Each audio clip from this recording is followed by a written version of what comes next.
Think you know your shoe size? Think again. Feet size and shape can change throughout adulthood, and if your feet haven't been measured in the last year, it's time to get that done. Our feet, it seems, are getting bigger, and ill-fitting shoes can cause all kinds of pain and problems, both for you and retailers. Here to tell us about the rise of the Bigfoot is WSJ senior style reporter Elizabeth Holmes. Elizabeth, thanks so much for being with us. Hi, Tanya. So how much has the average foot increased in size since the 70s? We're up about 2 sizes, so 2 full shoe sizes. Whoa, Yes. is that because we're just getting bigger in general? Yes, people are getting taller, clothing sizes are bigger too, so this is a trend. We're becoming bigger people. And do we often buy the wrong size shoe? All the time. So stats as high as 45% of people pick out the wrong size shoe, and that can cause a ton of problems. Reporting this story, I've been completely freaked out by my shoe wardrobe. I think they all don't fit as they should. Well, I think that any woman who has children will not be surprised by the fact that our feet are still growing, because mine went up a full half size after pregnancy.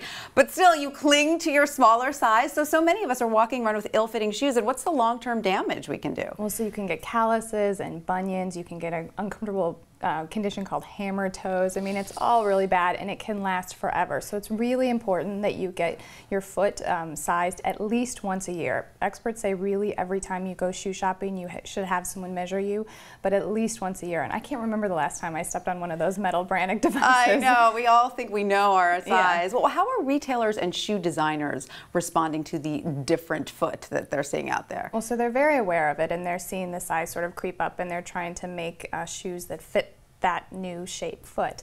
A big part of it is getting the width right. We spend a lot of attention on the length, and people have increasingly wider feet too. I know I'm one of those girls, and I'm like, I don't quite want to request a wide size when I'm shopping, but I really should, because you don't want to sort of shove your foot in there and pinch your toes, and that can cause all kinds of problems. What about high-end shoe designers that are known for creating beautiful shoes that we love to look at? Yes. Are they having problems translating those beautiful shoes into something that's wearable? Yes, so I talked to Stuart Weitzman, and he said he has to sort of resist the temptation to make a shoe really sleek or a heel super high, because the fact of the matter is people stop him on the street all the time and want to talk about their shoes, and they always talk about how comfortable they are and then how they look. So it's important that we actually be able to wear these works of art too. Absolutely. Now, are there any shoemakers out there that offer precise fits so we can go into the store and get everything fit on our feet? Yes, gentlemen, you're lucky. You have Allen Edmonds, which they offer up to 8 different widths. So you can go in there, get fitted, and don't come with a size prejudice. You may think you're a certain size, but try on different versions, because there's only a couple of millimeters difference between lengths and widths, and so you can kind of play around and see what feels good. Also, make sure you shop for shoes later in the day when your feet are swollen. And again, make sure that you're paying a lot of attention to how it feels. Don't the number thing, try and put that out of your mind. It's so hard, so hard. Yes. But like most women, I like a good high heel, but I also know why they're not so good for me, because they pitch your weight forward over the balls of your feet. Not great.